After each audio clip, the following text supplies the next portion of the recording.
नमस्कार, मैं हूं मंजू शर्मा।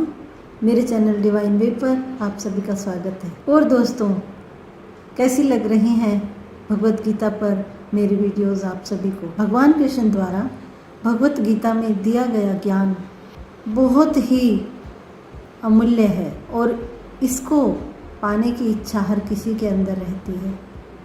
और यही एक इच्छा है कि मैं भी इस पर वीडियोस बना रही हूँ, जिससे कि बहुत थोड़ा सा ज्ञान इतने बड़े सागर में से मैं भी ले सकूँ, क्योंकि इसके बारे में पूरा ज्ञान लेना तो बहुत ही कठिन कार्य है। अभी तक हमने 12 अध्याय पढ़े हैं और उनमें जितना ज्ञान हम ले सके वो लिया। आज हम बात करेंगे अध्याय 13 के बारे में। अध्याय का नाम है क्षेत्र क्षेत्रज्ञ विभाग योग। इसमें कुल 35 श्लोक हैं।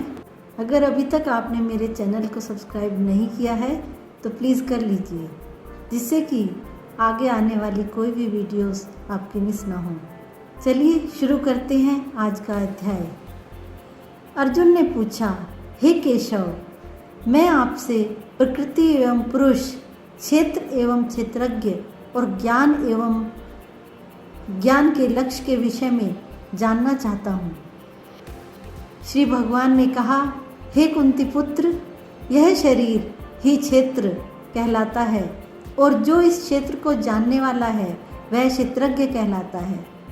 ऐसा तत्व रूप से जानने वाले महापुरुषों द्वारा कहा गया है। हे भरतवंशी, तो इन सभी शरीर रूपी क्षेत्रों का ज्ञाता निश्चित रूप से मुझे ही समझ और इस शरीर तथा इसके ज्ञाता को जान लेना ही ज्ञान कहलाता है, ऐसा मेरा विचार है।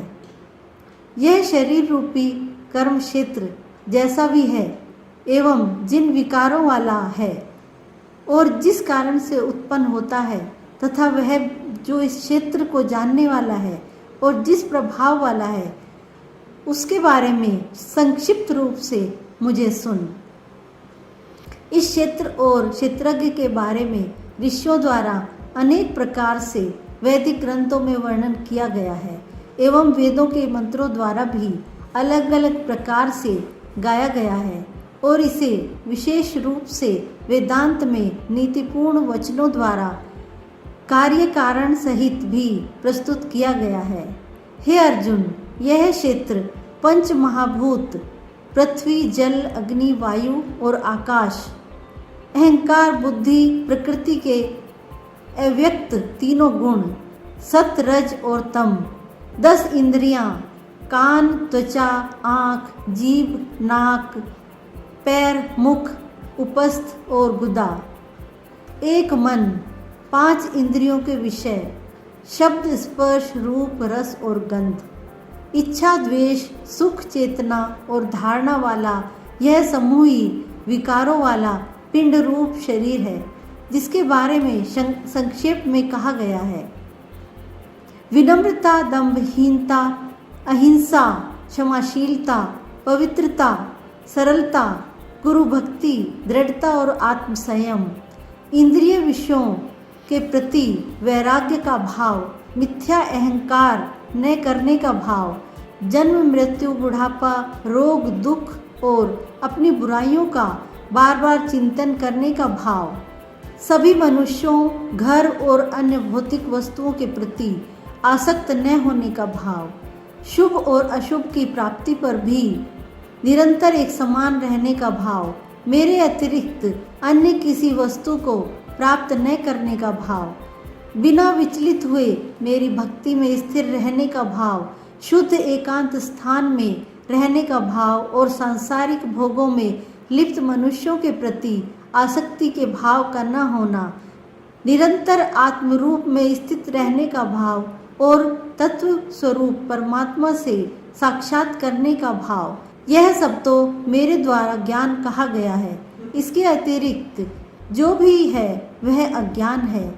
हे अर्जुन, जो जानने योग्य है, अब मैं उसके बारे में बतलाऊंगा जिसे जानकर मृत्यु को प्राप्त होने वाला मनुष्य अमृत तत्व को प्राप्त होता है, जिसका जन्म कभी नहीं होता है और जो कि मेरे अधीन रहने वाला है। वह न तो करता है और न ही कारण है। उसे परम ब्रह्म कहा जाता है।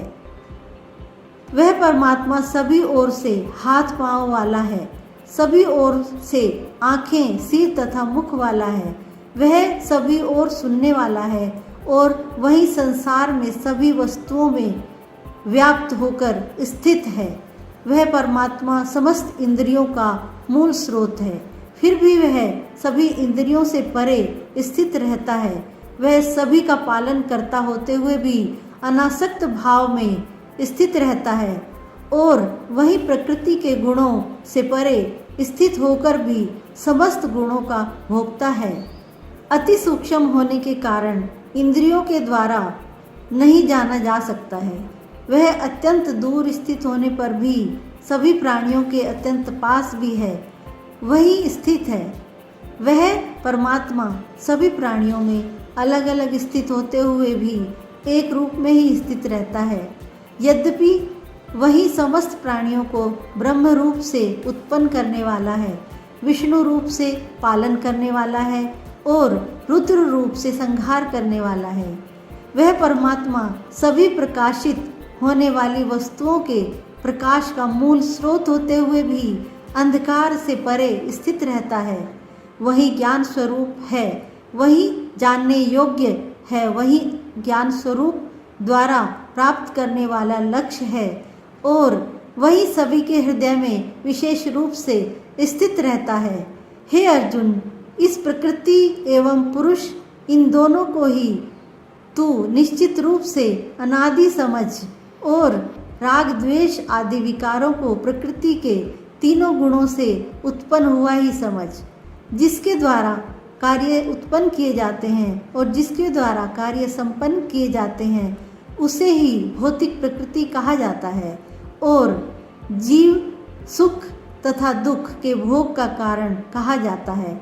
जो मनुष्य इस प्रकार जीव को प्रकृति के गुणों के साथ ही जानता है, वह वर्तमान में किसी भी परिस्थिति में स्थित होने पर भी सभी प्रकार से मुक्त रहता है और वह फिर से जन्म को प्राप्त नहीं होता है। कुछ मनुष्य ध्यान योग में स्थित होकर परमात्मा को अपने अंदर हृदय में देखते हैं। कुछ मनुष्य वैदिक कर्मकांड के अनुशीलन के द्वारा और अन्य मनुष्य निष्काम कर्म योग द्वारा परमात्मा को प्राप्त होते हैं। कुछ ऐसे भी मनुष्य हैं जो आध्यात्मिक ज्ञान को नहीं जानते हैं, परंतु वह अन्य महापुरुषों से परमात्मा के विषय सुनकर उपासना करने लगते हैं। परमात्मा के विषय में सुनने की इच्छा करने के कारण वह मनुष्य भी मृत्यु रूपी संसार सागर को निश्चित रूप से पार कर जाते हैं।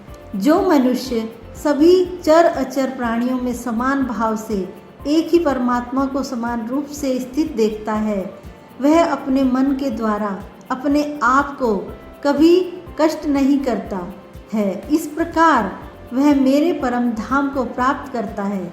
जब जो मनुष्य सभी प्राणियों के अलग अलग भावों में एक परमात्मा को ही देखता है और उस पर एक परमात्मा से ही समस्त प्राणियों का विस्तार देखता है, तब वह परमात्मा को ही प्राप्त होता है। हे कुंती पुत्र, यह अविनाशी आत्मा आदि रहित और प्रकृति के गुणों से परे होने के कारण शरीर में स्थित होते हुए भी न तो कुछ करता है और न ही कर्म उससे लिप्त होते हैं। हे भरतवंशी अर्जुन, जिस प्रकार एक ही सूर्य इस संपूर्ण ब्रह्मांड को प्रकाशित करता है, उसी प्रकार शरीर में स्थित एक ही आत्मा संपूर्ण शरीर को अपनी चेतना से प्रकाशित करता है। जो मनुष्य इस प्रकार शरीर और शरीर के स्वामी के अंतर को अपने ज्ञान नेत्रों से देखता है, तो वह जीव प्रकृति से मुक्त होने की विधि को जानकर मेरे परम धाम को प्राप्त होता है। अध्याय 13 यही समाप्त होता है। उम्मीद करती हूँ वीडियो आपको पसंद आई होगी। नमस्कार।